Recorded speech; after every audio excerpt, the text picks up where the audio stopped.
नमस्कार दोस्तों, आज हम महात्मा बुद्ध के जीवन की एक महत्वपूर्ण घटना का अध्ययन करेंगे। तो चलिए शुरू करते हैं।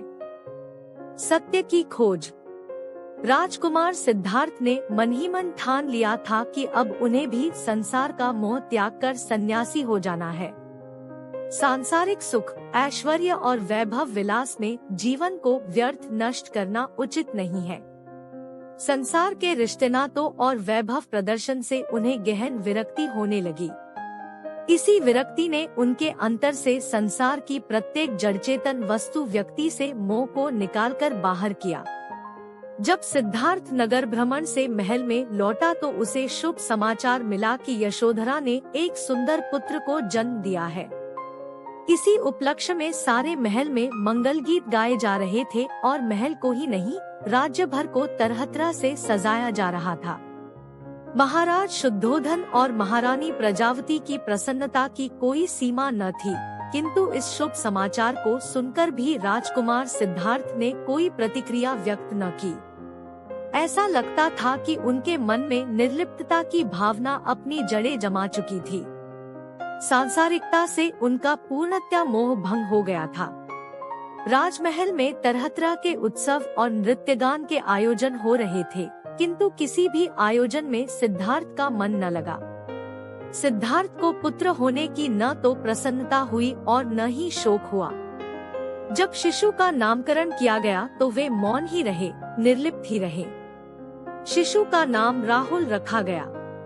राहुल अभी अत्यंत छोटा ही था कि सिद्धार्थ ने गृह त्याग कर सत्य की खोज में निकलने का निर्णय किया। यह आषाढ़ की पूर्णिमा थी।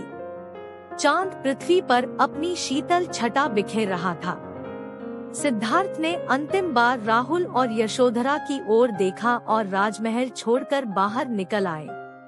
सिद्धार्थ ने अपने सेवक छंदक को निद्रा से जगाया और रथ तैयार करने को कहा। छंदक ने सोचा, संभवतः स्वामी इस समय भ्रमण करने की इच्छा रखते हैं। उसने तुरंत रथ तैयार कर दिया। रथ में सवार होकर सिद्धार्थ ने छंदक को वन की ओर चलने को कहा। अनोमा नदी के निकट जंगल में जाकर सिद्धार्थ ने छंदक से रथ रोकने को कहा। रथ रुकते ही वे रथ से नीचे आ गए। सिद्धार्थ ने अपने सभी राजसी अलंकरण और वस्त्र उतारकर छंदक को सौंपे और उसे महल लौट जाने का आदेश दिया। सिद्धार्थ का आदेश सुनकर छंदक फूट फूट कर रोने लगा। राजकुमार, छंदक शोकाकुल स्वर में बोला, जब महाराज और महारानी आपके सन्यासी होने का समाचार सुनेंगे तो उनका तो हृदय ही फट जाएगा। वे इस दुख को कैसे सहन कर पाएंगे? छंदक, यह संपूर्ण संसार ही दुखों का मेला है।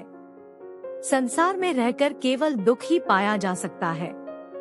यदि सुख पाना है तो यह संसार छोड़ना होगा।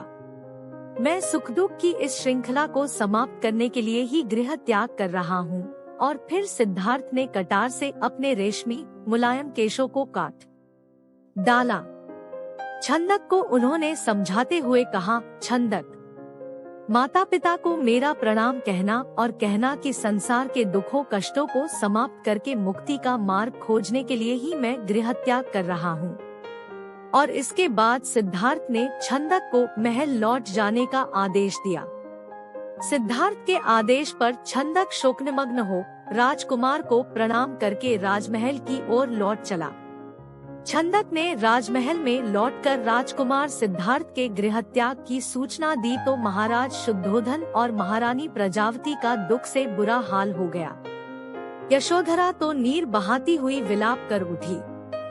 राजा शुद्धोधन के मुख से निकला, आज विद्वान पंडितों और ज्योतिषियों की भविष्यवाणी सत्य हो गई। मेरा प्रिय पुत्र गृह त्याग कर लोक का कल्याण करने के लिए सन्यासी बनने को निकल पड़ा।